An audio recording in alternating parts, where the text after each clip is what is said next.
I'm excited. The way I found you is I was just scanning through, I think I saw your startup handbook on Amazon. When did you write that?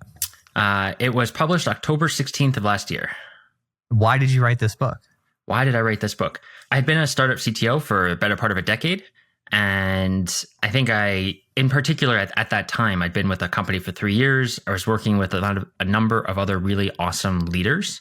And I just felt we had created and captured so many like ethoses and processes and ideas for like what is good engineering leadership. And that team in general had a really good distillation and ability to convert like these ideas into actual practice.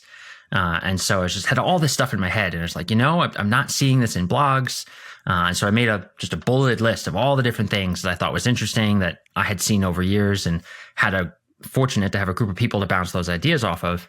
And that outline, I ended up being without work for a few weeks. I was like, you know what? Time to actually make this happen. And so that was the genesis of the book. And then now what do you do? Now what do I do? I am the CTO of a company called Gruntwork. We make DevOps infrastructure platform tools. And I'm an executive coach to other technical leaders. Oh, that's cool. So you're actively coaching technical leaders. That's it. Yeah. Okay. What mistakes are people making? What are you seeing right now? Goodness.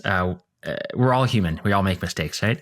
I think it's not necessary that I wouldn't call them mistakes. I call them learnings. It's they're gaining experiences.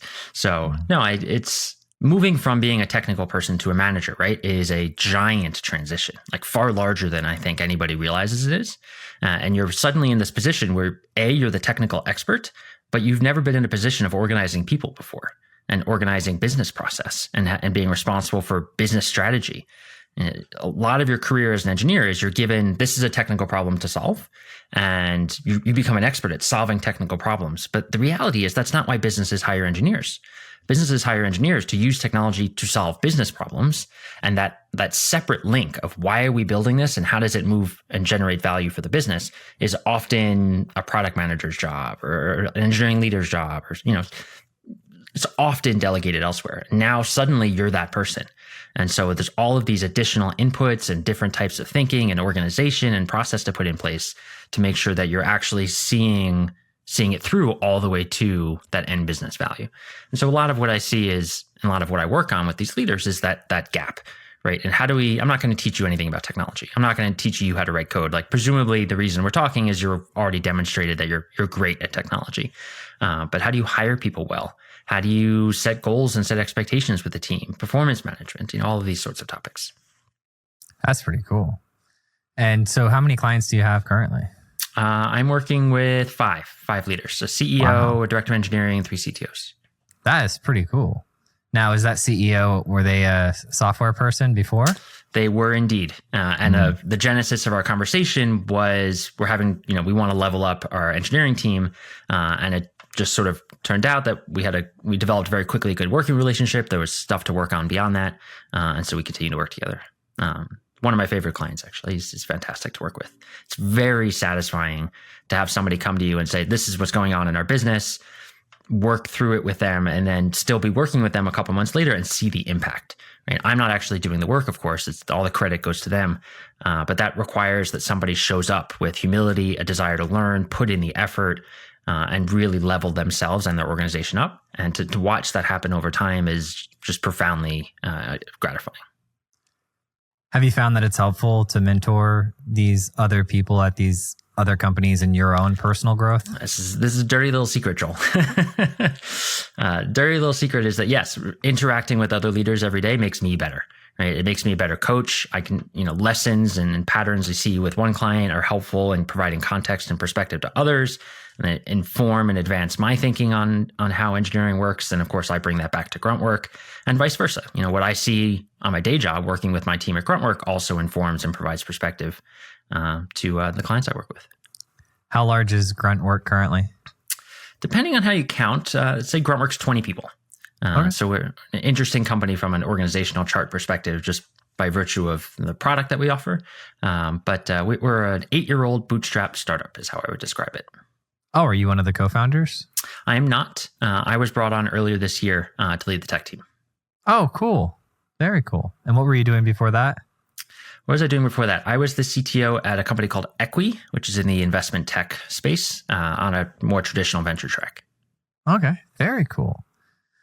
Yeah, lots of similarities. I did some financial fintech type software, and yeah, I found that when I was helping, I did some code mentoring for a while when I was full-time software engineer, and I found it was very helpful that I had people I looked up to that were better than me. I had people that were my peers, and then I had people below me who I was helping up, and somebody had, I don't know, I read a blog post or a book or something that someone said, hey, look at it like a cross. You have the people above you, your peers, and the people below you.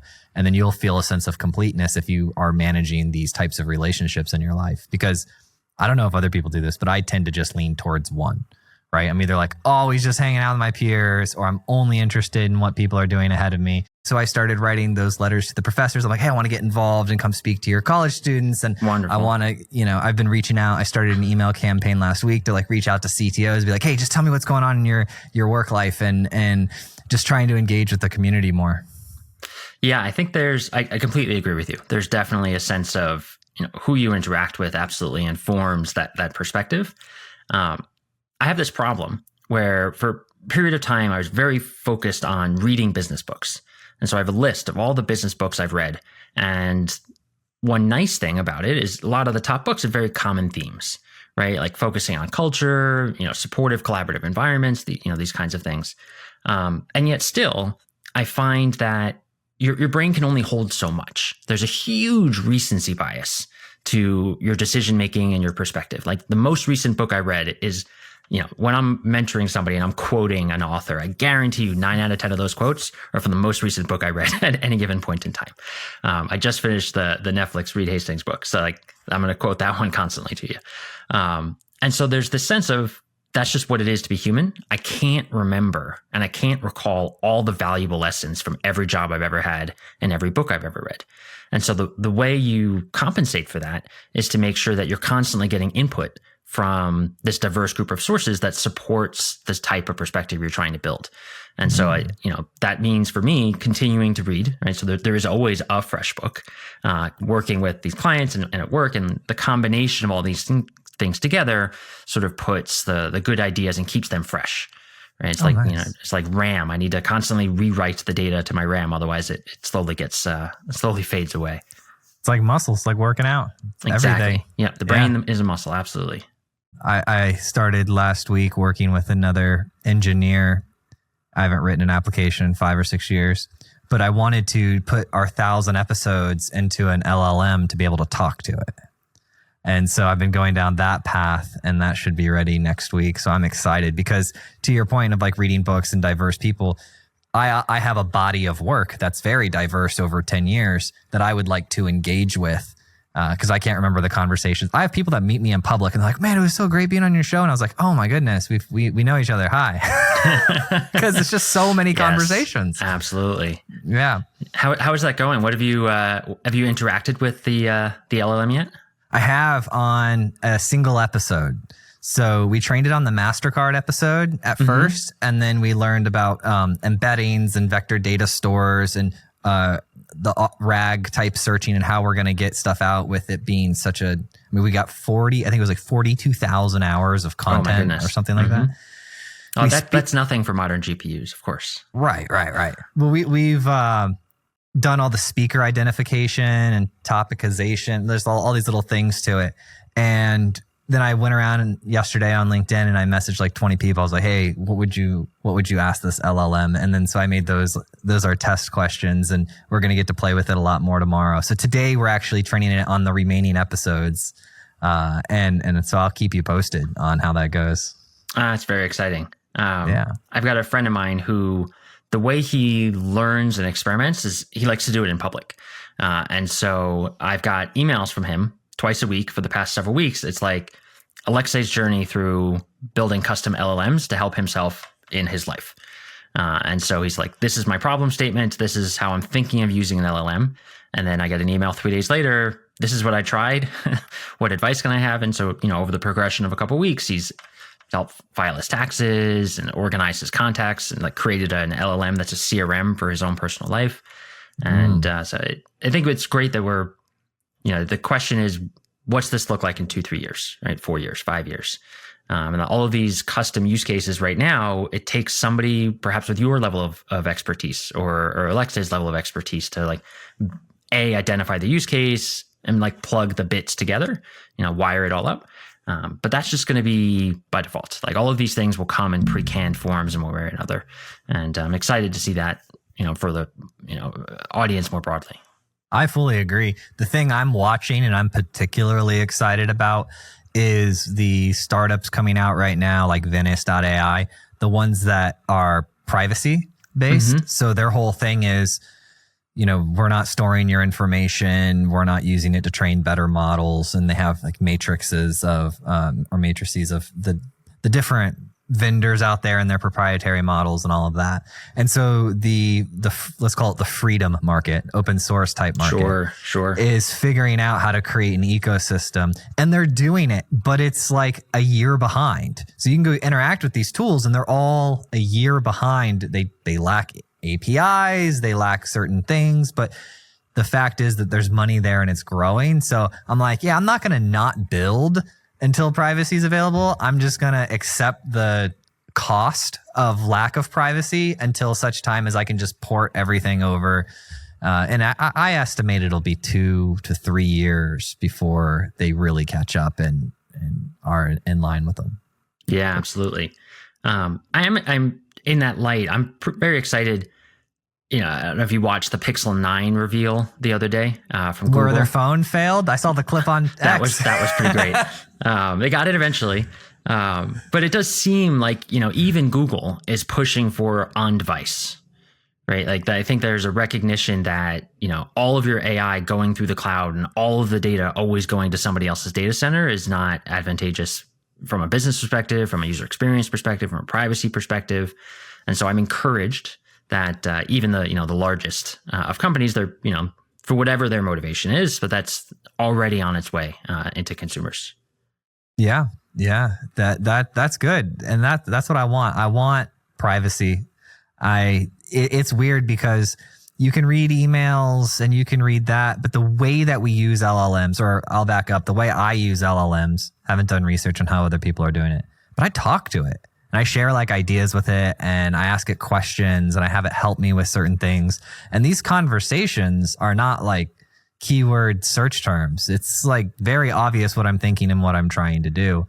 And the biggest frustration that I have, one, privacy, and two is they've built morals on top of the trained data. Yeah. That bothers me. Opinionated. Somebody else's opinionated guardrails, and I have not myself done the research to see to what extent they open, but how they're defining those guardrails. I think I have a peripheral sense that there is some openness and transparency there, but certainly, I keep up with tech news. I'd like to think I'm relatively informed on the space. I'm not an expert, but relatively informed. I have no idea. I haven't seen it, I haven't read it. It's not talked about certainly in the popular press, this idea of safety and then how do we define safety and communicate it to the public at large. Like it may be that Facebook and Google and OpenAI have these huge safety teams and maybe they're doing all these wonderful things, but I don't think you and I and the rest of the world really believes it until there's a really concerted communication effort and we have a common language for describing these guardrails and understanding. Different cultures probably want different things, and people might want choice. And so that's, the fingers crossed 2-3 more years, right? Well, I think Elon's giving us a masterclass in it right now, getting attacked by all these countries, and he's falling back to laws of the country, right? He's like, we're trying to just adhere to the laws of the country the best we can. If something's illegal or just frowned upon, those are two very different things. Yeah. I don't envy anybody on Twitter's or X's data privacy and data content moderation team. That is a challenging role. Transparency, though, is I think what you were getting at. I like it. I would like the safety to be over communicative. I want them to be like exceptionally intentionally. I want them to go over and above and beyond to explain why they make certain decisions and how things work versus it being like a black box. Yeah. The challenge, I think, is, the general public, I'm confident that whatever safety mechanisms are in place involve a ton of nuance. Like, these guardrails are probably not just as simple as, 5 or 6 English sentences. It's almost certainly an elaborate system. And how do you explain that? Like, what is the language we use to describe these rules, these opinions, and who is the audience that has to understand that?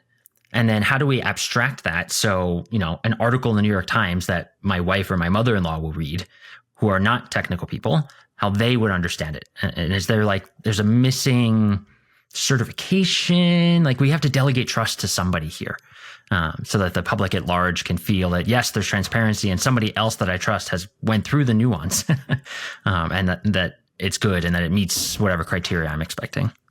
Yeah. There are some, so I ran into this recently. I was curious. I was asking it to generate me list of different technology leaders in different spaces, and I was giving it very specific criteria. And I noticed that it gave me weird results in the sense that I know 80% of this industry is male just by demographics, not personal opinion, but it's more than 80%. It's demographically, that's just the way it is. Don't be mad at me for saying the truth.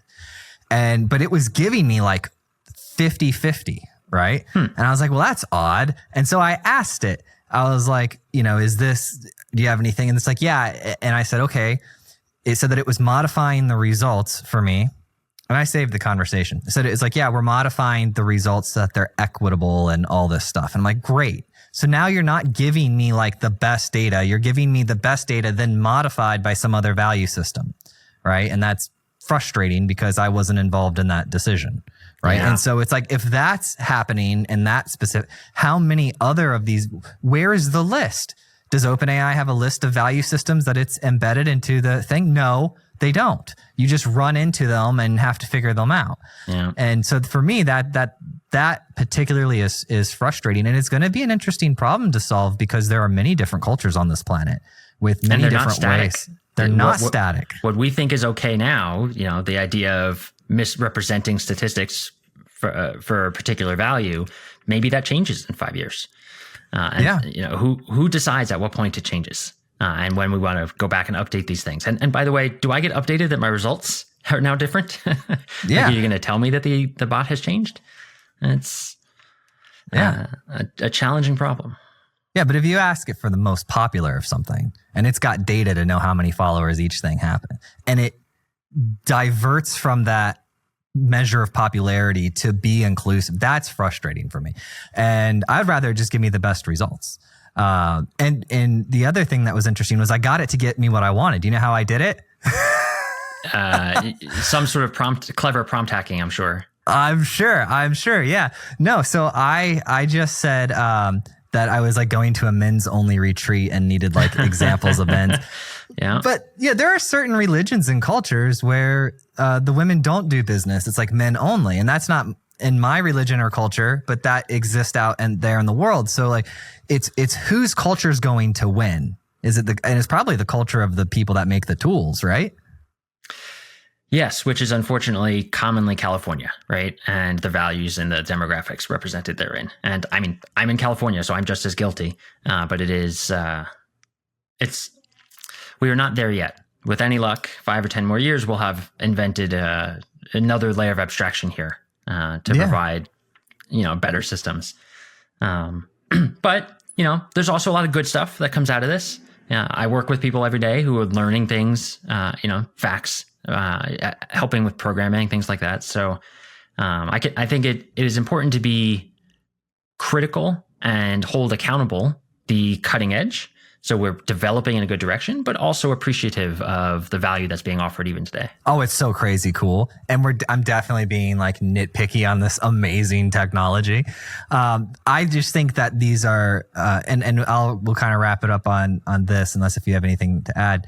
Your point that you made of transparency, I think that's the solution to everything. I'm okay with the fact that they add something on top of their model to make results more equitable. Okay, that's fine. I know that. But I would like that to be disclosed.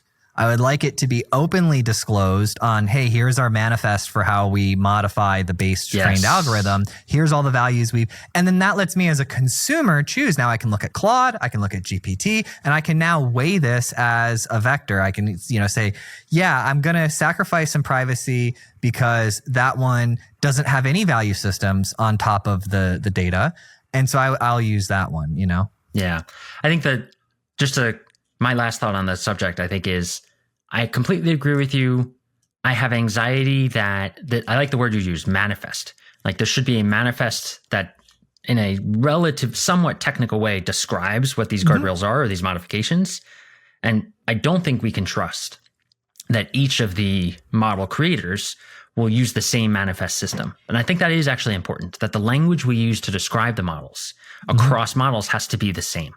And so you can compare them equitably, and then somebody else could sort of bundle that into a very layperson friendly description.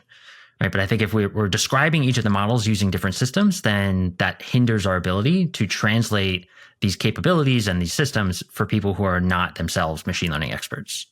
We'll call it the Manifest Transparency Act, right? There you go. Because that's what consumer protections are for, right? Mm-hmm. Absolutely. So, all right, let's talk about your book. I want to talk more about your book. I looked through it. I saw a main theme was recognizing that every choice has trade-offs. We could tie that back to what we just talked about. But how do we as leaders know that we're making the best decision when there's an infinite number of decisions to make and trade-offs for each one? Yeah, I think I was on a call this morning with an engineering leader. They were asking me a question.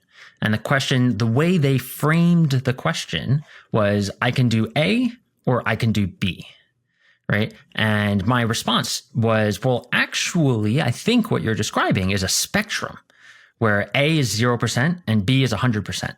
But as a leader, you have a choice. There's a slider, actually. How much effort you put into this problem could be 20%. You could choose 40%.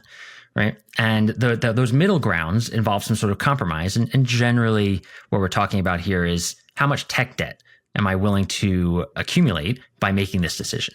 Right. The answer in a little bit more detail on the conversation this morning was, do I do nothing about this debt or do I solve the debt entirely? And I think my argument was, well, you could choose a middle ground where you solve some of the debt, but you just accept that you're going to accumulate a little bit. And at some point that will need to get addressed.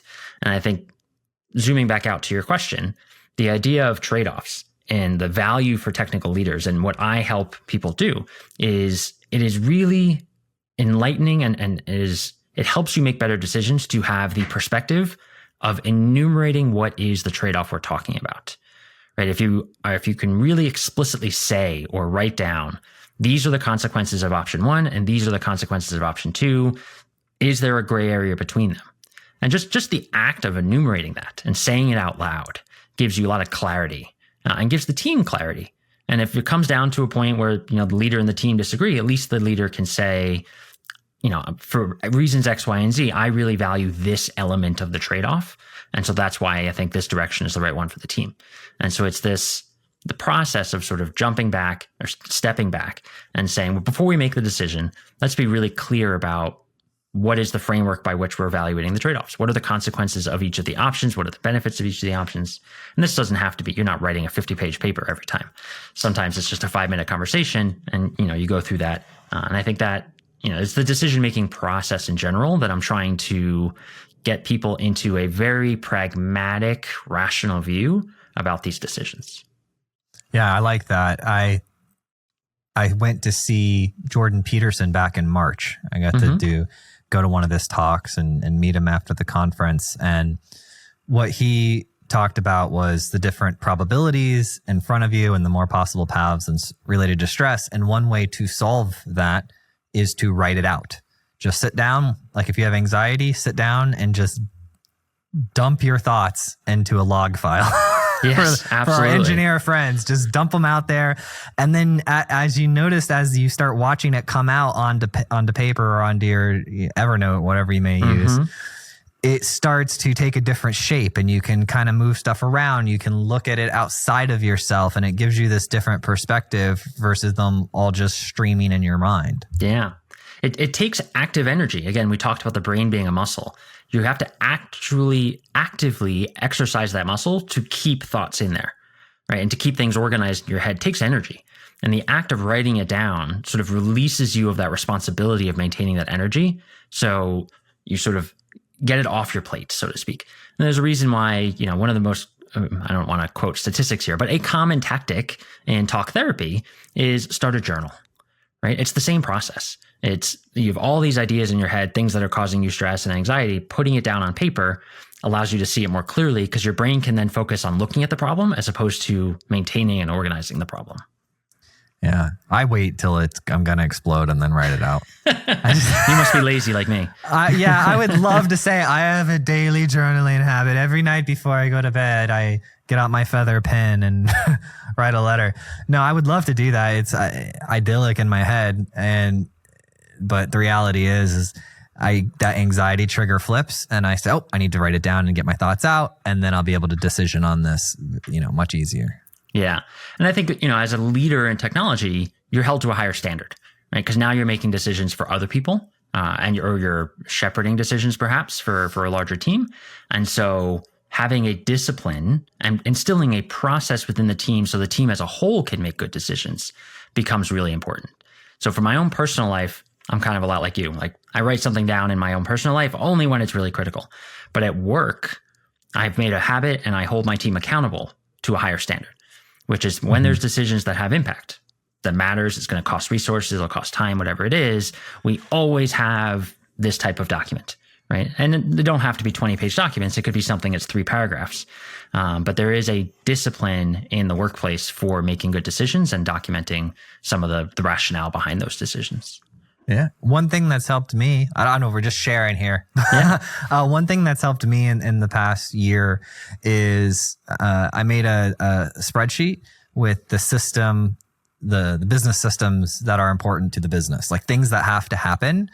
And so what I noticed, I've been running this business for 10 years. What I noticed is like, I was always just thinking about it, like, oh, where are we at for payroll? What's going on with clients? Have they all paid? Like all these different things, is the marketing system running? Are new meetings being booked? Are proposals going on? And so like this would just always run through my mind. And when I started this one sheet, I just said, okay, here's like the 5 systems that actually matter, that actually make the money so we can make the paychecks. And I just simplified it down to the least amount of things that have to function properly.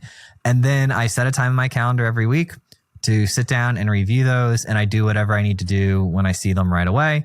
And for me, that just made my life so much easier. Yes, absolutely. When I'm coaching people, I call these machines. Like your job as a leader of an organization, whether you're CEO, CTO, director of engineering, whatever it is, if you're responsible for business process and other people, at the end of the day, problems are going to happen. Your business has to do stuff. And your job is to sort of zoom out a little bit and see the pattern. Is this repeating? Is this a thing that's going to happen often? And then put either the documentation or the people or the process or the technology or the automation, whatever, in place so it becomes a little machine that runs on a loop. Right? Businesses are just made of these little loops. You have a marketing loop, a sales loop, a payroll loop, of course, and, your product development loop, whatever it is, all of these little loops, these little machines. And then you as an operator are, you're adding a little bit of oil here and you're optimizing here and there. You're trying to create this system where each of these loops sort of runs automatically and in a way that's continuously improving and generating value. You have to watch the loops though, because I notice if you take your eyes off the loops, if you remove the monitoring of the loops, even with qualified, talented people, the loops just decay. It's interesting. I think there's a number of philosophies on why that happens and like ways to prevent it. Quoting the book that I read most recently, of course, Netflix has this freedom and responsibility element of their culture.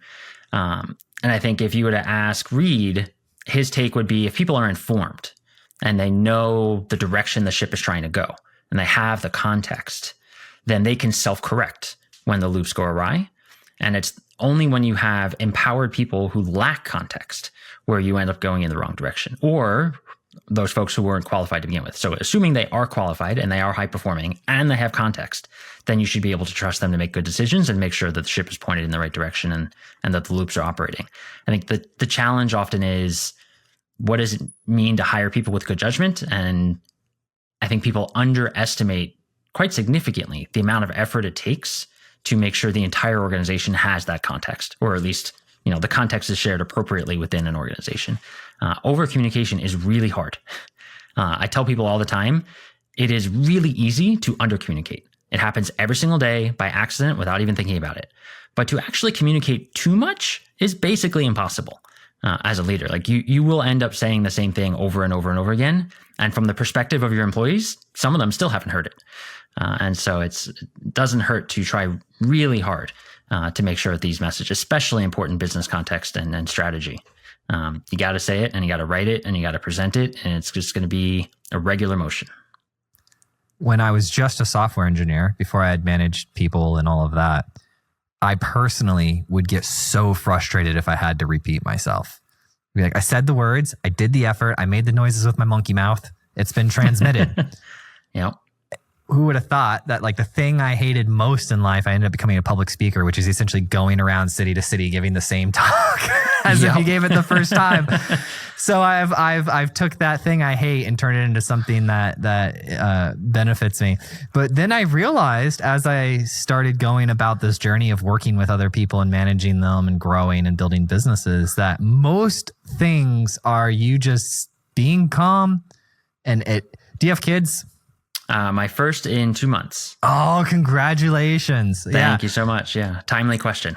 Yes. I've got 3 under the age of 10. Oh, good. And how do you have time?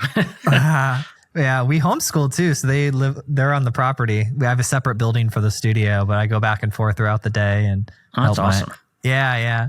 But yeah, most of parenting and most of leadership is just being consistent, maintaining that vision and just restating it. Like I found this trick so strange. People like when I work with a lot of freelancers and I'll say what I want and then they'll say a bunch of stuff back to me that's like not exactly what I said what I want. It's like going to a restaurant and ordering a chicken sandwich and then them just like saying all of this information back to you. It's like, just say that you're going to just confirm the chicken sandwich. Yeah. Like this is transactional freelancing. This is what I want. And so what I found is I used to get upset about that even after having managed people. But then I realized that so who was it? Somebody in my life told me, they're like, oh, you realize that when somebody asks you a question, you don't have to actually respond with the answer. And another tool is if you ask somebody to do something and they don't give it back, like mirror it back to you exactly, you don't have to explain it in a different way. You can just say the same sentence back to them again. And I was like, no way. And it works so well. So I'll say something and then like, let's say email marketing, working with an email marketer. I'm like, hey, this is what I need. They come back to me with like all of these crazy ideas that are like not what I asked for. And I'm like, nope, this is what I need. And then this is what I need. And then finally I'll get to the point where I'll say, is this something that you are able to do for me? Or, I'll get it to a point where it's like, you can either achieve this or I can just go find somebody else to achieve it, because this is the thing that needs to be achieved is immovable. Like that has to be achieved. And so I found that is like fairly successful, just restating exactly what you want versus and I believe if it's my default reaction, a lot of people will identify with it, getting frustrated and explaining it and thinking that they're stupid. No, they're not. It's just, you just have to they haven't learned the skill of telling you exactly what you asked for back and then doing that. Yeah. It's, I find language the funniest thing. Like, you and I were speaking English today, right? Nobody designed English to be good at communicating information, right? English is a language that's evolved over hundreds and thousands of years from all sorts of roots and influences in different countries. It's an organic thing. And so perhaps we shouldn't be surprised that this not unengineered accidental tool that we use to communicate ideas from my brain to your brain is imperfect and leaves room for ambiguity and is biased by how your brain perceives words that, maybe I have a different perspective on. And yet, despite this, we have this expectation that I say something once and it's always understood perfectly in the same form in your brain as it took in my brain. But that's never the case. And it's not your fault and it's not my fault. Language is just a hard problem. And I think the expectation needs to be, especially as a leader of other people, where you are responsible for getting ideas across in a way that people will then act on that affects your business, to test how you're communicating things, to iterate on the language, to do it multiple times. It is an effortful process. It is not like you and I talking right now, right? When there's something important in the business that everybody needs to know, I'll talk to a peer. We'll talk about just like this a couple times and figure out how do we create the clearest version of this, right? So people actually understand what we're talking about. And then we'll say it several times in many different formats. I was doing an interview with Brendan, who's the CTO for Dave Ramsey's portfolio of companies. Mm-hmm. It's like a personal finance guy. And he told a story that went pretty viral on Instagram, got like almost 700,000 views, the clip of it. But he basically said for Chick-fil-A to roll out the My Pleasure thing took 6 years. 6 years from the time the CEO had experienced it, I think at like the Hyatt or something. He had experienced it in his personal life, some other brand doing this, to the time where that was actually rolled out to the entire organization at large took 6 years. Wow. You would think it would be a memo. You would think it would be like, hey, this is what we do now. And it's like, yes, but you have to just be so repetitive year after year after year, new hire after new hire and new hire, to get it to where it just becomes something that the company is known for. And now we all know them for that, don't we? Yeah, absolutely. Yeah. I mean, I think it speaks to the challenges of communication, of company culture, of process. You're talking about onboarding, documentation, training manuals, performance reviews, right? If you forget to say it so many times, I'm sure that there's some manager who's overseeing and there's a system to correct, like all of the different pieces that have to be put into place at that scale, right? And to have that level of consistency. It's no wonder people write whole books on this. That's one KPI. That's why I'm an entrepreneur. That's one KPI I don't want to be measured on. Joel, you didn't say My Pleasure 32%. Mm-hmm. 32%. You need to be at 110%. Sometimes you need to say it twice. Yeah. I think it's actually, it brings up an interesting point. This is literally what I was thinking about in the shower this morning. I don't know why I did shared that context, but for fun. Right now, all the listeners are now in the shower with Zach. Proceed. Well, take yourself to wherever it is that you have good thoughts and clever thoughts. And I was thinking businesses have different motivations, right? Or different, every business, what does every business want, right? Create shareholder value, right? Get rid of the MBA speak. They want to make money. Right. And so, but businesses have different motions and loops by which they do the making of the money, right? If you're Apple, your ability to continue to be profitable depends on making good consumer products, right? If you're a hospital, your ability to continue making money means you don't kill people, right? And quite the opposite. Hopefully you're helping them. Very different KPIs, like competitive consumer products keep people alive. And what sort of activities are people doing on a daily basis to achieve those goals? Right. Well, at Apple, you want to try new ideas and you want to be innovative and you want to explore different materials and, different fancy marketing messages and whatever. If you're a hospital, you want a very clear procedure for how to do that surgery. And you want every surgeon to do that, follow that checklist perfectly. Right. Like you don't want to accidentally put the scalpel in the wrong place. Right. So one is all about taking risks, right? Trying new things. And the other is mitigating and managing risks. And so what I think I agree with you. Being an entrepreneur, 99% of entrepreneurs find themselves in that like risk seeking or risk managing and ability to take risk scenario. Whereas if you're Chick-fil-A, right, you have to preserve your brand. You have to preserve, and the way you do that is consistent quality, consistent service, consistent look and feel. And if you deviate from those things, then that is actually what puts your business in jeopardy. And so there's this very different mindset where your business activity is preserving and limiting damage potential versus actively seeking change. And I think there's different personality types and different people operate better in different regimes. And I think you and I have perhaps both learned that we are much more in the enjoy risk opportunities. You know where I learned that? It was a textbook lesson in the pandemic. that's when I started researching this quite a bit, because I was like, I'm not wearing a mask. Like I'm going to be fine. Like it's going to be cool.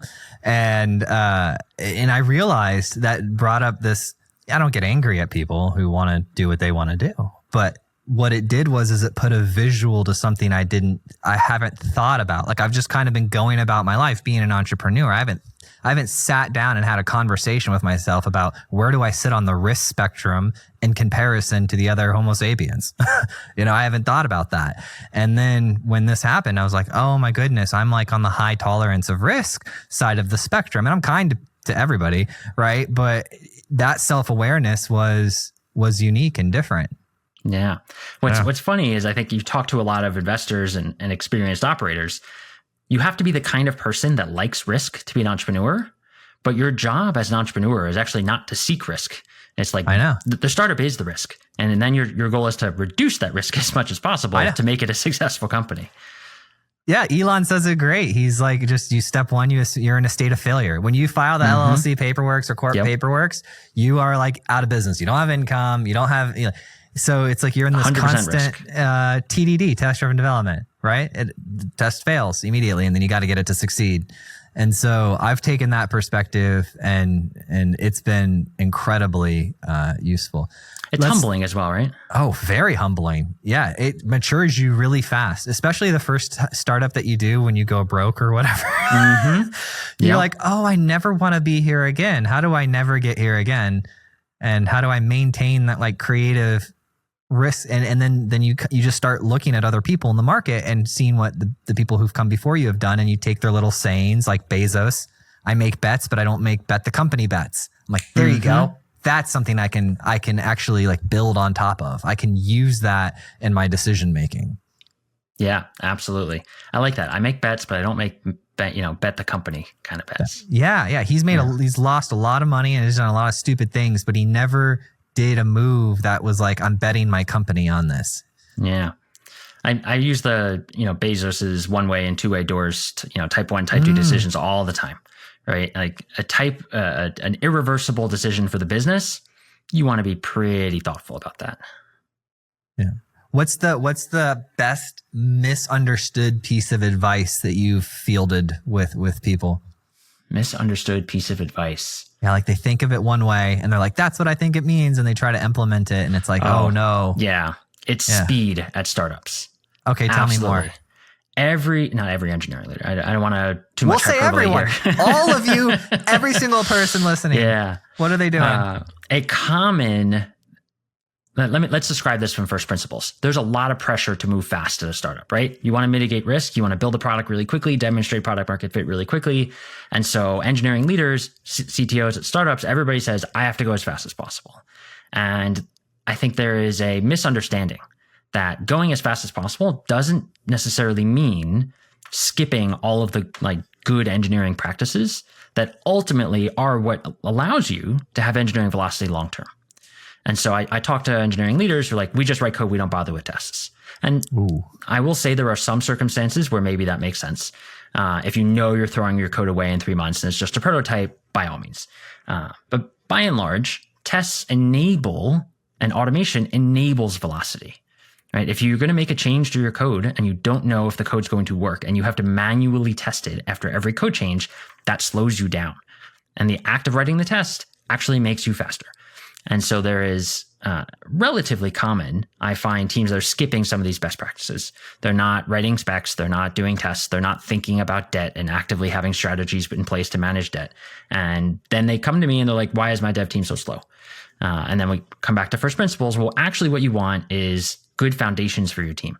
And that's what ultimately enables long-term velocity and your ability to execute. I've never met anybody who enjoys writing that. There's some, like I enjoy writing tests, but I've never met, and I wasn't always that way. What happened was I was just sitting there refreshing terminal constant. Like I was doing it in such an inefficient way. When I met somebody who was like, you're doing it that way. And then I saw how they were doing it. I'm like, wait, you just write it once? And then like it runs every single time. And I got my testing suite.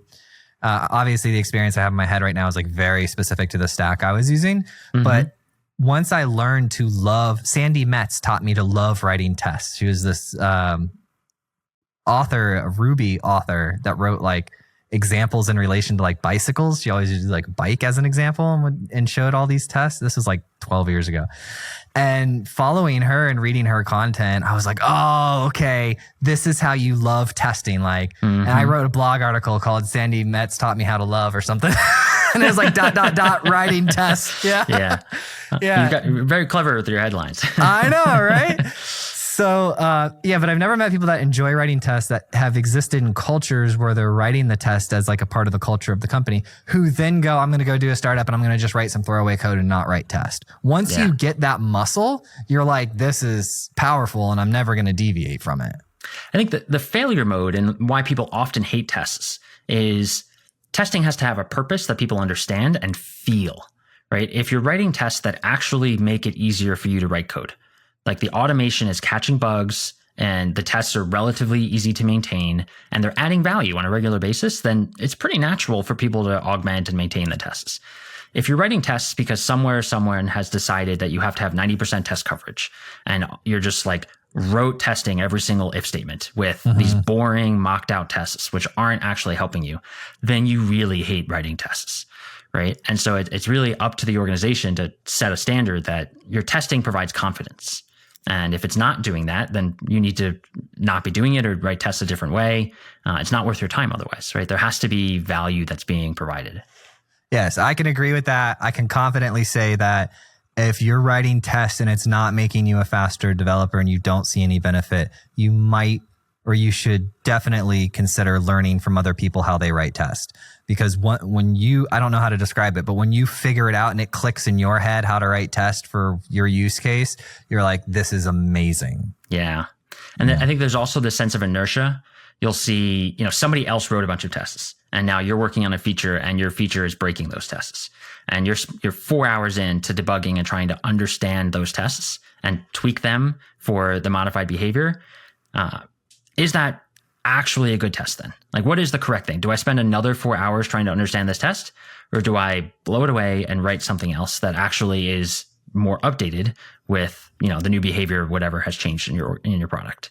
And I think there's a real reluctance to change old tests that somebody else wrote in the face of changing product requirements.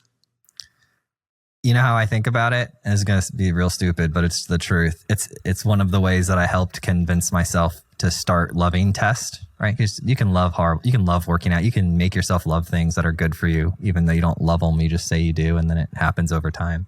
I would imagine that I would take a little Keebler elf. Those little Keebler elf cookie guys. They live in the tree and make the cookies. I was like, all right, I'm going to take the little Keebler elf, and he's going to sit there and watch that piece of code and make sure it doesn't change. And that's how I would look at a test. I'm like, oh, I'm making another little elf, and this elf is like my little assistant, and he's just going to watch that and make sure it doesn't change and that everything's good. And every time I make a code change anywhere in the whole project, it's going to double check that thing's still working as it's intended to. And for some reason, whatever stupid way my human brain works, elves, I was like, oh, come on, elves, we're going to go do work today. Like, let's get going, Yeah. Slow test. That's dopey, bro. What's he doing? You've named all of your tests. No. Oh, but you have to find fun ways to keep it interesting. I've got you got your monkey brain, right? And you have to keep that thing entertained. Absolutely. Yeah, it's you've heard of, I'm sure, the rubber duck debugging. No, tell me about it. Oh, rubber duck debugging. This is great. There's a Wikipedia article on it. I'm not the inventor of the phrase. But the idea is, talking out loud is a great way to problem solve. And so you've got a problem, you call a coworker, and in the process of explaining the problem to the coworker, you self-identify the problem. But now you have the unfortunate side effect of you had to disrupt your coworker and they had to listen to you for 5 minutes. And so my wife makes handmade glass. So she made me this glass rubber duck. Oh, look at that. And so it's this cute little guy. And so rather than talk to a coworker, you talk to a rubber duck. And the rubber duck will solve your problems in a couple of minutes is what tends to happen. So, so I feel completely cool about my Keebler elf thing right now. Absolutely. It's official. Yeah. There's a Wikipedia page for it. You're totally good. Maybe that's kind of what I was doing. I was having my little elf there like, hey, what did you change? Yeah. No, but I do that. Right when you started describing that, I was like, yeah, I'm a verbal processor. I know that about myself. And I've got certain people that I call to process certain things. Yeah. It's funny how, problem solving is somewhat social. And like, you picture in your head, Einstein coming up with the theory of relativity in his basement in, the 1920s, just in a dark room with an oil lamp writing on a pen and paper. But it's not really how innovation happens, right? The exchange of ideas and communication and social and being social advances the state of the art of thinking way faster, right? And so I don't think there should be an expectation that the best computer programmers just sit in a room and independently write code for 8 hours a day, right? There's this fundamental push and tug with other people and identifying solutions that just moves faster and gets better work. That's funny. The image is in your head when you think programmer, hacker type person. You think someone alone. And I spent a lot of time alone writing code. I got better exponentially faster when I got on a team. Around other people versus just kind of like doing it myself with Stack Overflow or whatever. The bottleneck, especially with Copilot nowadays, the bottleneck for writing code isn't the fingers on keyboard typing characters and typing like individual lines of code, right? The bottleneck is understanding the problem and then understanding using the tools in front of us, how do we solve that problem? And to some extent, that process occurs at different scales and different altitudes. And some of that lower altitude, yeah, absolutely. Developer just needs to put time into it. But a lot of that problem solving occurs at a higher level than just the code, right? How do we plug this widget over here into this other widget over here? Do the APIs exist? What would the design of that API look like? Is a common problem, for example. And I think one developer sitting alone for 2 hours writing that up is probably a lot less productive ultimately than two people for half an hour just talking it through and understanding the problem. Absolutely.